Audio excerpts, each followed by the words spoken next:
Ketika Sydney Kevin masih terdiam untuk memutuskan apakah akan setuju atau tidak, Qin Yichen sudah berjalan ke kelompok malaikat dan melihat pengaturan mereka. Meski ditempatkan dan diistirahatkan, namun masih banyak ilmu yang terkandung di dalamnya. Tempat yang dipilih Sydney Kevin sangat halus. Di luar, sangat sedikit tempat yang bisa disembunyikan dan didekati. Dia telah mengatur penjaga di beberapa tempat ini. Di dalam, meskipun dikatakan istirahat, itu juga terbagi. Siapa yang akan beristirahat dan siapa yang akan bertugas, ini semua sudah diatur. Bahkan dalam keadaan istirahat, menurut spekulasi Qin Yichen, setidaknya 60% orang dapat bergabung dalam pertempuran kapan saja, dan 40% sisanya juga dapat bergabung dalam pertempuran dalam waktu yang sangat singkat. Qin Yichen melihat sekeliling, tetapi masih tidak melihat apa yang ingin dia lihat, jadi dia bertanya kepada malaikat dengan santai. Bagaimana jika kalian dilanda kejenuhan? Hal yang paling tabu tentang penempatan dan istirahat adalah untuk berkumpul. Jika ada gelombang serangan jenuh, apalagi pemusnahan total, setidaknya beberapa orang akan kehilangan efektivitas tempur mereka. Saat ini, Sydney Kevin tidak mengatur cara seperti itu. Utusan ilahi ragu-ragu untuk waktu yang lama, dan kemudian melihat Sydney Kevin mengangguk di kejauhan, dan kemudian berkata, "Ini adalah alam abadi. Tidak banyak orang yang berani menyerang kita di sini. Piagam kapten tidak perlu diatur."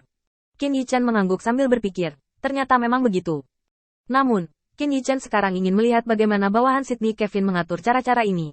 Bagaimanapun, baginya, hal-hal ini sangat penting sebagai referensi.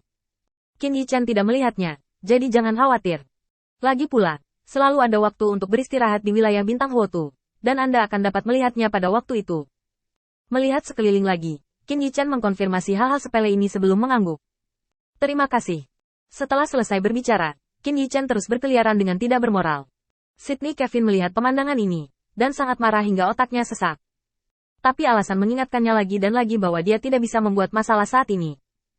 Bagaimanapun, 50.000 orang ini, bahkan 50.000 babi, dapat memainkan peran tertentu. Dan itu juga merupakan bagian tak terpisahkan dari kuil penguasa cahaya untuk belajar mempertahankan kekuatannya. Tapi pengalaman ini adalah semua pengalaman yang telah ditukarkan oleh banyak orang di bawah-bawahannya untuk hidup mereka. Hanya dilacurkan untuk apa-apa, Sydney Kevin secara alami akan merasa tidak nyaman. Setelah beberapa saat ragu-ragu, Sydney Kevin menoleh. Semua orang mematuhi perintah. Setelah 1 jam, ikuti aku untuk menyerang kota pemurnian Beiyun. Kali ini, kita harus memusnahkan mereka semua tanpa kesalahan. Kita harus memusnahkan mereka. Sekarang Sydney Kevin tidak ingin memberi Qin Yichen kesempatan untuk belajar pelacur secara gratis, dan langsung berangkat dengan semua orang. Qin Yichen juga nakal dan mengikuti sepanjang jalan. Sebenarnya, Qin Yichen memiliki pemahaman tertentu tentang hal-hal ini, tetapi dalam operasi yang sebenarnya, Qin Yichen masih memiliki beberapa detail untuk dikonfirmasi. Bagaimanapun, ini adalah dunia abadi. Jika Anda melihat pengaturan mereka, akan selalu ada beberapa tempat yang berbeda dari yang Anda bayangkan. Intinya, itu karena dunia abadi tidak memiliki tanah yang luas, dan ada persyaratan yang berbeda dari tempat lain dalam pengaturan beberapa hal. Inilah yang ingin diketahui Qin Yichen. Mengikuti tentara sepanjang jalan, tidak lama kemudian, Sydney Kevin datang ke sisi Qin Yichen. Sekutumu di kota pemurnian Beiyun akan mati kali ini. Ketika Sydney Kevin mengatakan ini, dia tidak lupa untuk mengamati reaksi Qin Yichen. Dalam persepsi Kevin Sydney, kota pemurnian Beiyun dan kuil penguasa cahaya adalah belalang di atas tali. Sekarang, melihatnya menyerang kota pemurnian Beiyun, dia masih begitu tegas dan bergegas langsung ke basecamp kota pemurnian Beiyun. Serangan ini jauh lebih kuat daripada serangan front row terakhir.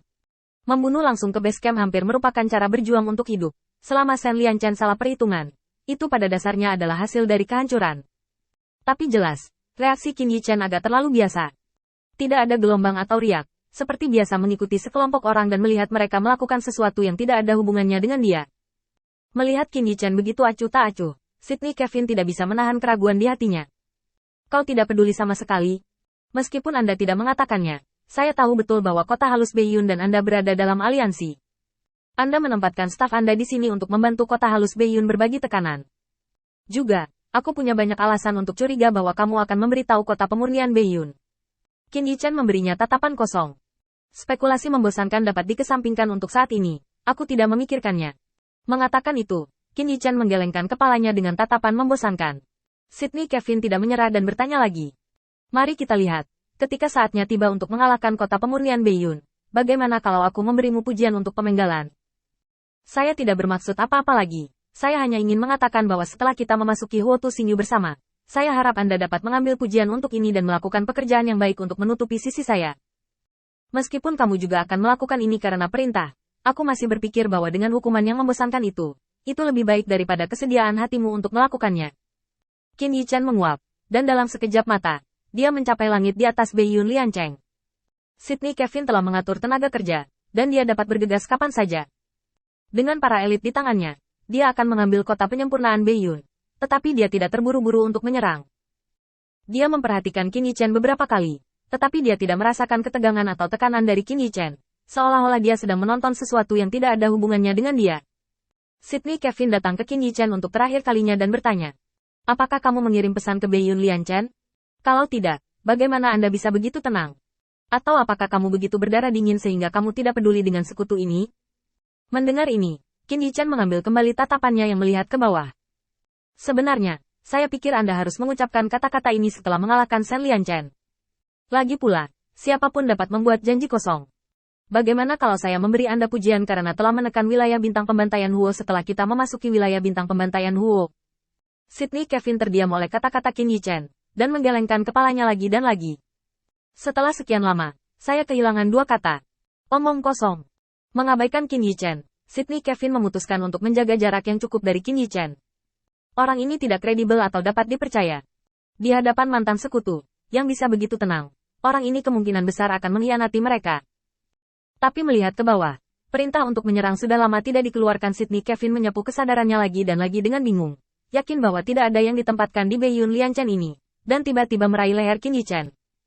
Di telapak tangannya ada nyala api biru muda, yang dengan keras bertabrakan dengan kekuatan iman yang meledakkan Qin Yichen dari tubuhnya. Katakan, apakah Anda memberi tip?